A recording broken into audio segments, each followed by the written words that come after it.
अस्सलामु अलैकुम वरहमतुल्लाहि वबरकातुहू। सुबहानल्लाह व बिहम्दिही सुबहानल्लाहिल अज़ीम। अल्लाहुम्मा सल्लि अला मुहम्मदिन व अला आलि मुहम्मदिन कमा सल्लैता अला इब्राहीम व अला आलि इब्राहीम इन्नका हमीदुम मजीद। अल्लाहुम्मा बारिक अला मुहम्मद व अला आलि मुहम्मद कमा बारकता अला इब्राहीम व अला आलि इब्राहीम इन्नका हमीदुम मजीद। दोस्तों, आज 16 मार्च 2025 इतवार का दिन, सड़कें खाली, एक गाड़ी जाती हुई नज़र आ रही है। आज इनका रेस्ट डे है इस गाँव का। जहाँ हम बस रहे हैं जर्मनी फ्रैंकफर्ट, पूरा हफ्ता टका के काम करना। फिर बाज़ लोग हफ्ते वाले दिन भी कुछ काम, लेकिन संडे वाले दिन का पूरा आराम करने का दिन होता है। जर्मनी में अमूमन तकरीबन सारे ही स्टोर बंद होते हैं, मासवाए चंद छोटे कियोस्क, जिसको छोटे इलाकों में, छोटे गलियों में खोखा जिसको बोलते हैं पाकिस्तान में, छोटे छोटे। अदरवाइज जितनी बड़ी मार्केट हैं वो सब बंद होती हैं इतवार वाले दिन।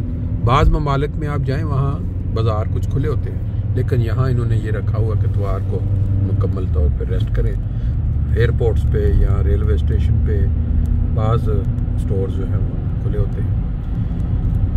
बात अक्सर व बेशतर हम करते हैं कि रमज़ानुल मुबारक पूरा साल इंसान इंतज़ार करता है कि अब रमज़ान आएगा, हम अपने गुनाह बख्शवाएंगे, अपनी आक़िबत के लिए कोशिश करेंगे। बाकी तो आगे खुदा ताला के हाथ में है कि खुदा किसकी सुन लेता है दुआएं, उसकी आक़िबत संवर जाती है। लेकिन आम तौर पे यही तासुर पाया जाता है मुसलमानों में कि जी रमज़ानुल मुबारक जब आएगा उसमें हम जो है, अगर साल में कुछ सुस्तियाँ, कुछ कमज़ोरियाँ पैदा हो गई हैं तो उसको दूर कर लेंगे। लेकिन आप देखें कि एक ऐसी कौम जो ये दावा करती है ज़ुबानी, सिर्फ ज़ुबान से, कि हम नबी करीम सल्लल्लाहु अलैहि वसल्लम के बहुत बड़े चाहने वाले हैं, हम उनसे बहुत प्यार करते हैं, हम उनके ग़ुलाम हैं।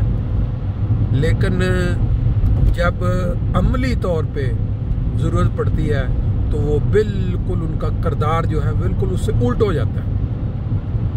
एक दूसरा उसका पहलू ये भी है कि अगर किसी बच्चे को आप पैदा होने के बाद जंगल में छोड़ आए और वो बच्चा वहाँ जंगल में परवरिश पाता रहे, जब वो बड़ा होगा तो वो जंगल की ज़ुबान बोलेगा। हम टार्ज़न वीडियोस हम देखते रहे हैं बचपन में, तो वो बोलियाँ वही जानवरों जैसी बोलेगा और उसके अंदर वही खूंखार जानवरों जैसी हरकत पैदा हो जाएंगी।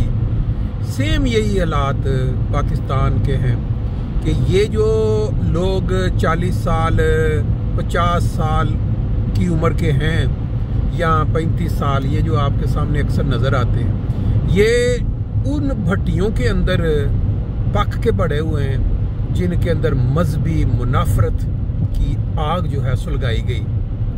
वो मजहबी मुनाफरत की आग जिसमें इनको बचपन से, जब ये पैदा हुए बच्चे, इनके कानों में जो पहली अजान दी जाती है उसमें मजहबी मुनाफरत का सबक दिया गया।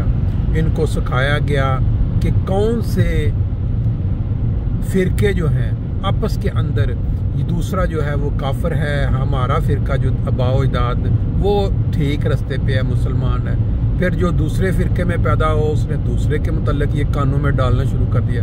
और अब ये हालत हो गई है कि दूसरे फ़िरके जो हैं शिया, सुन्नी, वहाबी, क्योंकि वो काफ़ी कसरत में है, वहाँ पे उनकी तादाद काफ़ी है, और जब कोई उनके ख़िलाफ़ मस्जिद के ऊपर जाके या कोई ज़ुबानी कलामी इंडिया में देख लें, पाकिस्तान, वो आगे से मुंह तोड़ जवाब देते हैं। और वो एहतजाज सिर्फ ज़ुबानी कलामी नहीं करते, बल्कि वो तशद्दुद पे भी आ जाते हैं। अगर किसी का ज़्यादती होती है तो आगे से वो जवाब देते हैं तशद्दुद से।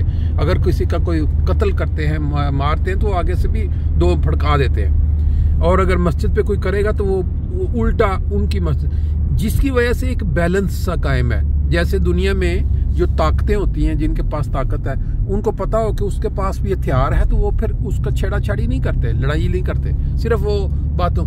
सेम यही हालात है पाकिस्तान में कि वो जो फिरके तादाद में ज़्यादा हैं लोग, अंदर दिलों में नफरत बढ़ी हुई है। उनके जो मजहबी रहनुमा है, उनके मुतल्लिक ऐसी ऐसी किताबें हैं कि अगर वो पढ़ें तो इंसान के रोंगटे खड़े हो जाते हैं। किस तरह के इल्ज़ाम लगाए गए हैं, लेकिन क्योंकि उनकी तादाद ज़्यादा है, बैलेंस है, वो एक दूसरे के खिलाफ तशद्दुद पे या एक दूसरे के खिलाफ इस तरह सामने नहीं आते जिस तरह बदकिस्मती से वो एक फ़िरका के खिलाफ सारे तकरीबन कह लें कि मिल के, और वो है अहमदिया, जमात अहमदिया। जमात अहमदिया कहती है, ये दावा करती है कि हम वो अहमदी हैं, हम वो मुसलमान हैं जिन्होंने नबी करीम सल्लल्लाहु अलैहि वसल्लम के बताए हुए फरमूदा इमाम मेहदी को पा लिया है, इमाम मेहदी को पहचान लिया है, हम उस पर मान, बस इतना फ़र्क है। और ये चीज़ उनको हजम नहीं होती, जिसकी वजह से उन्होंने पूरे पाकिस्तान में अब पिछले कई सालों से एक शहर के बाद एक शहर, और वहाँ जो लोग हैं ज़माने उस इलाके के जो बदतरीन लोग हैं, जो लुटेरे, झूठ बोलने वाले, फ्रॉड करने वाले, जो पाउडरी है, अब उनको ये इस्लाम के अंदर ये खिदमत ले रहे हैं कि भाई उठें, कल हमने जहाद पे निकलना है फलां मस्जिद के मीनार गिराने, क्योंकि वो अहमदियों की है। फलां मस्जिद के अंदर लोग अहमदी नमाज पढ़ने जाते हैं, हालांकि वहाँ ये नमाज का क्या काम है। आजकल तो मुजरों के लिए मस्जिद इस्तेमाल होती है, जराइम के लिए होती है, बुराइयों के लिए होती है, और ये मस्जिद में नमाज पढ़ते हैं। तो इनकी मस्जिद जो है ना, ये हमने छीननी है, और जो वहाँ नमाज पढ़ें उनको अंदर करवाना है, नहीं तो फिर हम कत्लो गारत के लिए धमकाएंगे। और ये आजकल का जो सिस्टम है ना जी, वो चल रहा है, और ये जो सिस्टम है ये पाकिस्तान को ले डूबेगा। मस्जिद हमारी करीब आ गई है, बाकी बात इंशाल्लाह ताला फिर आगे जारी रखेंगे।